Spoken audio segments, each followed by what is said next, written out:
Hello, welcome to VNews Podcast Daily, and following are today's highlights. The Chilean Senate President promised to promote cooperation at provincial and city levels between the two countries. Senior officials of ASEAN and China gathered in Da Nang on March 1 and 2 to review solutions to strengthen their relations. Vietnam's Chamber of Commerce and Industry has emphasized the need to create more policies to attract larger amounts of FDI.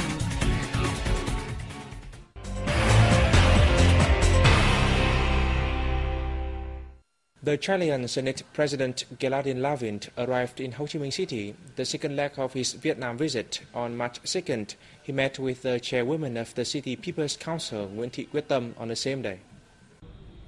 Tâm said Chile has always given precious support to Vietnam in general and Ho Chi Minh City in particular, and the South American country's experiences in economic development and integration are very useful for Vietnam.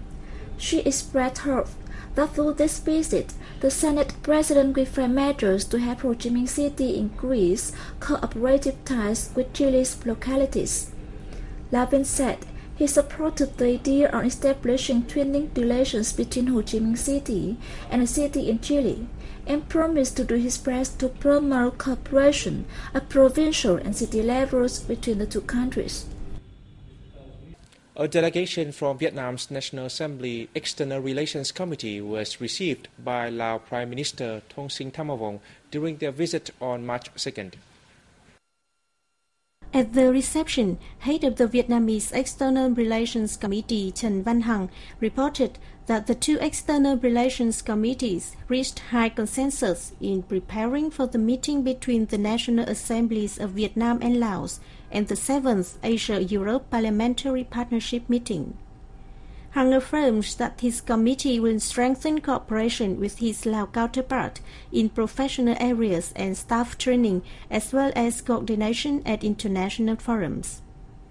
Prime Minister Thongsin Thamavong said the two national assemblies should stepping up communication campaigns to raise awareness among the two peoples, particularly younger generations, of the traditional friendship and solidarity between the two countries.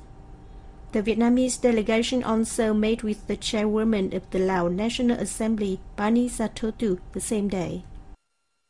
Senior officials of the Association of Southeast Asian Nations, ASEAN, and China gathered in Vietnam's central city of Da Nang on March 1st to 2nd to review solutions to strengthen their relations. At the event, the two sides highly praised the active implementation of the action plan to implement ASEAN-China Partnership for Peace and Prosperity in the region.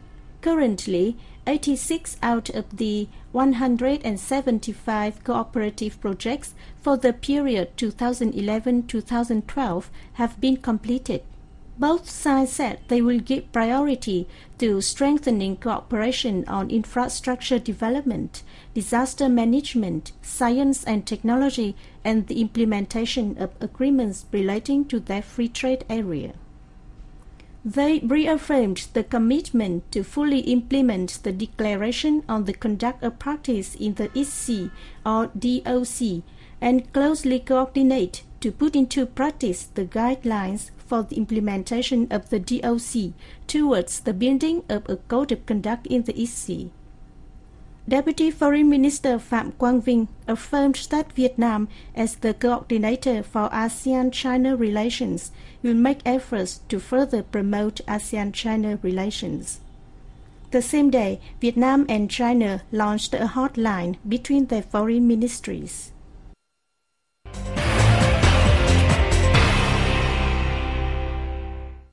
Vietnam's Chamber of Commerce and Industry has emphasized the need to create more policies to attract larger amounts of FDI, since many foreign invested companies are pessimistic about their business prospects in the next 2 years. According to the Chamber of Commerce and Industry, of more than 1,970 FDI enterprises operating in Vietnam, 16% suffered losses in the first 3 quarters of 2011.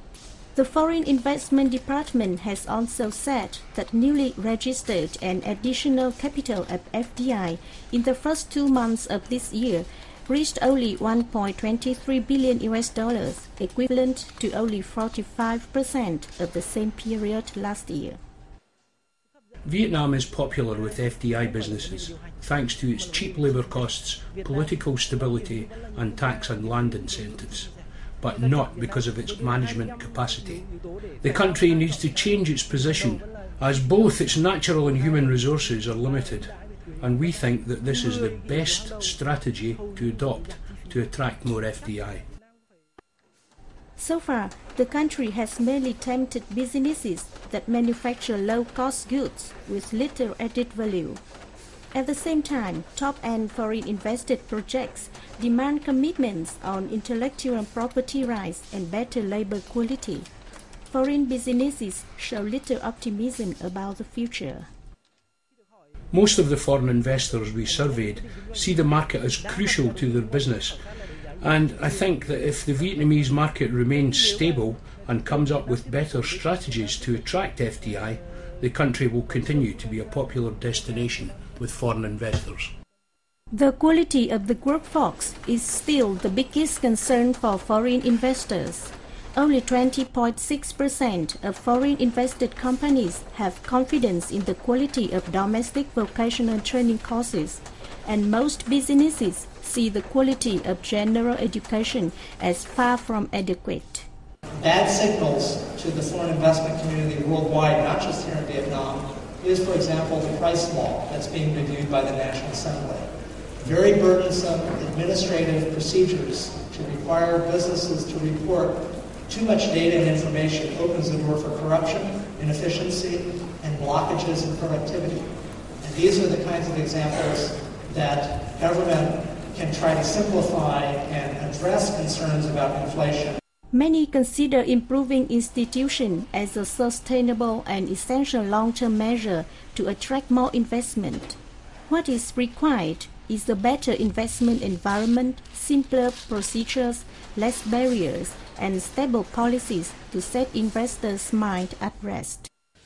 A national conference was convened in Hải Phòng City on March 2nd to review the country's work in this area over the last year and announced ongoing operations for 2012. Addressing the conference, Deputy Prime Minister Nguyễn Xuân Phúc has urged every ministry, sector and province to introduce sweeping measures to fight HIV/AIDS, drug and prostitution as soon as possible. He stressed the importance of fighting HIV/AIDS, drug and prostitution, as these problems affect the country's economy and society, as well as the public's health and security. As drug crime is on the increase, Phúc directed the relevant agencies to work closer together to combat drug production and dealing, and impose stricter controls on the production and movement of legal drugs.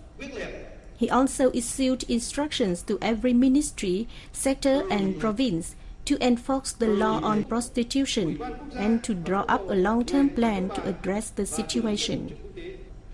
According to statistics by relevant ministries, in 2011, the country had 14,125 HIV carriers. Of them, 6,432 contracted full-blown AIDS, and 2,413 subsequently died. Newly reported cases made up 42% of all HIV carriers. Especially worrying is the increase in female HIV carriers in the 30 to 39 age bracket. 12 Vietnamese passengers were killed in a bus accident on March 1st in Atapo province of Laos, about 50 kilometers from the border. According to initial reports by police in Ngọc Hồi district of Kon Tum province, the vehicle was carrying 20 Vietnamese on the Ngọc Hồi Atapo road when the accident happened. The bus overturned after colliding with a motorcycle driven by a Lao citizen who was seriously injured and is hospitalized in Atapo hospital. The 8 injured Vietnamese passengers are now under treatment at Kon Tum and Ngoc Hoi hospitals in Vietnam. Chairman of the Kon Tum Provincial People's Committee, Nguyễn Hữu Hải, visited the victims at hospital. The province has also doled out cash support for families of the victims. On March 2nd, the management board of the Lagosamat National Park in the southern province of Tây Ninh released 83 rare tortoises. Most of the tortoises were rescued from animal traffickers and then taken care of in the Cuc Phuong National Park in the northern province of Ninh Bình. All of them are listed in Vietnam's Red Book of Endangered Animals, including 71 gold mountain turtles. Even more tortoises are cared for in the Wildlife Rescue Centre in Ho Chi Minh City, as many became unwell after being transported. Altogether, 145 tortoises will be handed over to Lagosamat National Park.